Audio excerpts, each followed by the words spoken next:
In the final spring of World War II, as Japan stood on the edge of collapse, one final symbol of hope pushed away from the shore.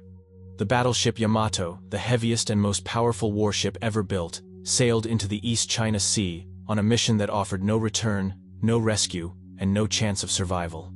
Her guns could reach beyond the horizon. Her armor could stop almost anything. Yet against the sky-darkening waves of American aircraft, even the greatest giant ever forged by human hands found herself overwhelmed by a new kind of war. This is the story of her birth, her service, her final hours, and the mysteries that still lie with her more than 600 fathoms beneath the sea. When Japan authorized the construction of the Yamato-class battleships in the late 1930s, it confronted a strategic nightmare. The United States could build ships faster, cheaper, and in far greater numbers. Japan's answer was simple but revolutionary. Build one ship so powerful that no American battleship could stand against it. In the summer of 1937, inside the Kure naval arsenal, workers began assembling steel plates thicker than castle walls. The construction site was sealed under layers of secrecy, screens erected around the dry dock, workers sworn to silence, access controlled by military police. She was designed to be unstoppable. Displacement: 72,000 tons fully loaded. Main guns: 9 460mm cannons, the largest ever put on a warship. Armor belt: up to 650mm. Power: steam turbines, pushing her past 27 knots. Every part of Yamato expressed national ambition: towering pagoda mast, multi-layered armor scheme, shock-absorbing hull frames designed to endure the heaviest hits. When she finally slid into the water in December 1940, even her builders felt she was something beyond engineering. A floating fortress, a symbol, a gamble that Japan prayed would shift the balance of the Pacific. Ironically, the most powerful battleship on Earth spent her early years in near silence. Instead of charging into glory, Yamato became the floating throne of the combined fleet, serving under Admiral Isoroku Yamamoto himself. She hosted wartime councils, carried dignitaries, and remained carefully shielded from danger because if Yamato fell early, the psychological blow to Japan would be devastating.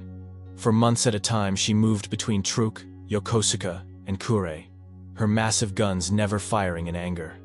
The crew drilled endlessly, hoisting shells the size of compact cars, rehearsing damage control routines, preparing for the legendary, decisive battle that Japan's entire naval doctrine had been built around. But that decisive battle never materialized. The rise of carrier aviation rewrote naval warfare almost overnight. Aircraft could strike farther, faster, and with more precision than any battleship's guns. In this new era, Yamato, once envisioned as the future, began to feel strangely out of place. The world's greatest battleship was becoming a relic before she ever truly entered the fight. A steel giant waiting for a war that no longer existed. A ship may be built from steel, but her legacy is always human. At the center of Yamato's story stood Admiral Seiichi Ito, the man chosen to lead her final mission. He was known for quiet discipline, sharp logic, and a heavy understanding of the truth others refused to say aloud. Japan could no longer win the war, and the mission ahead was, in essence, a sacrifice. Beside him was Captain Kosaku Aruga, Yamato's commanding officer. Sailors admired him not for rank, but for compassion. He remembered names, noticed small details, and walked the decks every night checking on gunners, listening to concerns, reassuring the youngest boys who still carried the energy of students more than soldiers. Most of the crew were barely adults, 18, 19, maybe 20. They slept in tight rows of hammocks, shared simple rice bowls, and polished every surface of the ship until the brass shone like sunlight on water. From the diaries recovered after the war, one phrase appears again and again: the Yamato family. A fragile pride built from routine, brotherhood, and the growing, unspoken fear that the war was turning against them. They were not just crew members. They were young men standing inside the greatest warship ever built, and slowly realizing they might never step back onto land again. By early 1945, Japan was cornered. American forces were closing in on Okinawa, the last shield before the Japanese homeland. The Imperial Navy had been gutted, few carriers remained, and the fuel reserves that once powered a Pacific empire were running dangerously low. Yet Tokyo demanded one final gesture of defiance. A message to the world that Japan would not go quietly. The plan, Operation Tengo, was as desperate as it was tragic. Yamato would charge toward Okinawa, drive herself onto the shore, and become a stationary fortress. She would fire every shell she carried, and then die where she stood. There would be no air cover, almost no escort, and absolutely no chance of return. When the orders were read aloud to the crew at 5 in the morning on April 6th, the reaction spread across the decks like a cold wind. Some men snapped to attention and saluted. Some bowed their heads in prayer. Others simply stared, tears forming but never falling. But not a single man refused. As dawn broke, Yamato's massive engines awakened with a thunder that rolled across the harbor. The ship began her final journey, turning south into a sea so calm it felt cruel, its gentle waves completely unaware of the fate racing toward them. A silent giant, moving toward a destiny already written in the sky above Okinawa. At around noon on April 7th, American reconnaissance aircraft spotted the task force. Within minutes, hundreds of carrier-based planes, fighters, dive bombers, torpedo bombers took to the air from Task Force 58.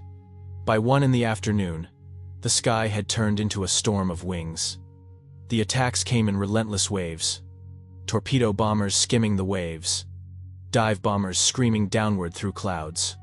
Fighters strafing the decks to silence anti-aircraft guns. Yamato fought back with everything she had. Her anti-aircraft batteries spat fire and black smoke. Shells burst across the sky like exploding stars. Young gunners shouted coordinates until their throats bled. But the attackers were too many. Too fast. Too coordinated. A torpedo slammed into the port side. Then another.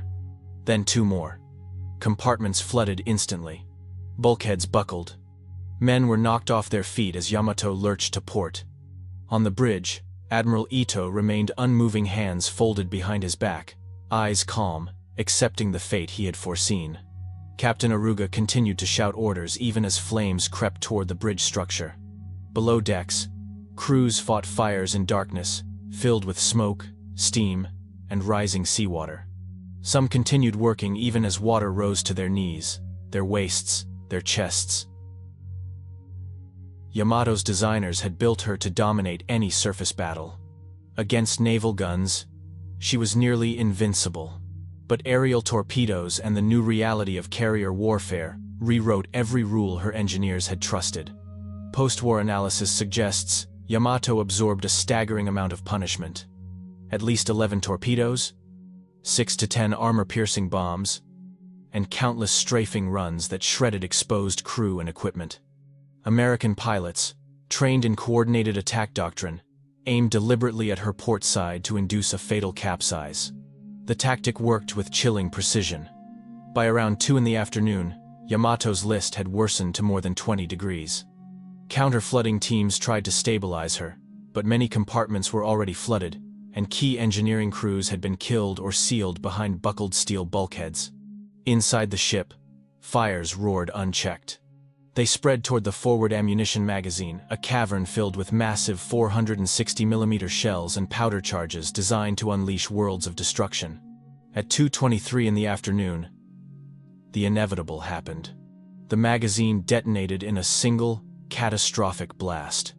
The explosion tore Yamato open from within, lifting thousands of tons of steel into the sky. A fireball hundreds of meters tall mushroomed above the sea, visible from more than 100 miles away. Moments later, a shockwave slammed across the water like a collapsing wall of wind. When the smoke cleared, the greatest battleship ever built had vanished. Only drifting flames, falling debris, and a widening circle of oil marked the place where Yamato once stood. Yamato carried roughly 3,055 men on her final voyage. When the sea finally closed over her, only 276 lived to tell what happened.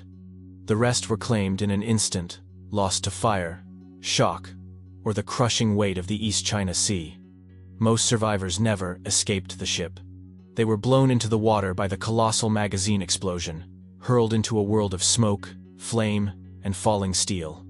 A handful were pulled from the chaos by destroyers that circled back despite the danger, racing against both time and the American aircraft still prowling overhead. The scene they described is haunting. Oil burned across the surface like a black, drifting inferno. Shattered wreckage hull fragments, twisted beams, personal belongings floated like broken memories. Young sailors clung to planks, coughing, crying out for friends swallowed by the waves, receiving no answer but the crackle of burning fuel. Among those who did not survive were Yamato's leaders. Captain Kosaku Aruga, who had memorized the faces of his men, chose to remain on the bridge, standing with the ship he had sworn to protect. Admiral Seiichi Ito, fully aware of the mission's hopelessness from the start, also stayed behind, dying as he believed duty required. To some, their final act symbolizes stubborn loyalty. To others, solemn honor. But to everyone who studies Yamato's story, one truth remains. In those last moments, beneath the roar of fire and collapsing steel, their choices were undeniably, profoundly human. In 1985, a deep-sea survey team finally discovered what remained of the Yamato resting more than 600 fathoms beneath the East China Sea. What they found was not a warship preserved in silence, but a vast battlefield frozen in place. Her hull lies in enormous sections scattered across the seafloor. The bow, still recognizable, points northeast as if straining toward a destination it would never reach. The stern sits hundreds of meters away, torn from the rest of the ship by unimaginable force. And the entire midsection, the heart of the vessel, was obliterated by the magazine explosion that ended her life. Giant gun turrets, each weighing hundreds of tons, rest upside down, half buried in layers of cold sediment. Thick armor plates that once defied the heaviest naval guns now lie twisted and folded like sheets of paper, silent evidence of the violence that consumed her. Because of the crushing depth and treacherous currents, no human diver has ever touched Yamato's remains. Only remotely operated vehicles have filmed the wreck, their lights sweeping over broken steel, collapsed decks, and the faint outlines of war machinery long surrendered to time. The images they captured are haunting, ghostly, beautiful in a quiet, sorrowful way. The sea has claimed her, completely closing over the great battleship and turning her into part of the deep. And yet, in those scattered fragments, in the silence of the seafloor, Yamato endures. Not as a weapon, but as a memory carved into the ocean itself. Despite decades of research, the Yamato still guards many of her secrets. Historians, naval engineers, and deep-sea explorers all agree on one thing: the full truth of her final hours may never be known. Even the exact number of torpedoes that struck her is debated. Different American squadrons logged different counts in the chaos of battle, each pilot focused on survival as much as accuracy. Some reports suggest 11 hits. Others argue for more. The sequence of internal explosions is also uncertain. While the final magazine blast is well documented, some researchers believe there were smaller, secondary detonations moments earlier, triggered by fires racing through powder rooms or ruptured fuel lines. Then there are the survivor accounts. Though invaluable, many contradict one another. Trauma blurs memory. Smoke, fire, shockwaves, and the panic of sinking steel reshape what men believe they saw. And perhaps the most human mysteries lie in the letters of the crew. Many never reached their families, lost in the sinking, confiscated by censors, or simply erased by time. A few resurfaced decades later, revealing moments of fear, hope, and tenderness that never appeared in official military records. But the greatest question remains suspended above all others. Was Yamato doomed from the moment she was built? A technological masterpiece forged for a kind of war that was already fading, replaced by aircraft, carriers, and a new era of naval power. A giant born just a few years too late. Today, Yamato is not remembered as a victor. She is remembered for something far more human. For courage, for sacrifice, and for the haunting tragedy of a dream built too late for the world it entered. Yamato represents a moment in history when nations believed strength could be measured in armor thickness, gun caliber, and the sheer weight of steel. She was the final expression of an era that trusted in giants, colossal machines meant to dominate by sheer presence. Yet her sinking marked the twilight of that age. In one violent afternoon in the East China Sea, the future announced itself. Aircraft, not battleships, would rule the oceans from that moment on. Now, the sea holds her completely. Quiet, dark, eternal. The greatest ship Japan ever built rests beneath layers of cold water and drifting silt, wrapped in a silence deeper than any battlefield. But her story lives on. Not as a tale of triumph or conquest, but as a reminder that even giants fall, and when they do, they leave behind lessons written in both steel and sorrow. Yamato teaches us the true cost of ambition, the weight of duty, and the profound truth that human lives, every single one, matter infinitely more than the mightiest machine ever forged. In her end, we see not defeat, but reflection, a quiet echo from the deep, reminding us that history's greatest symbols are often its most fragile.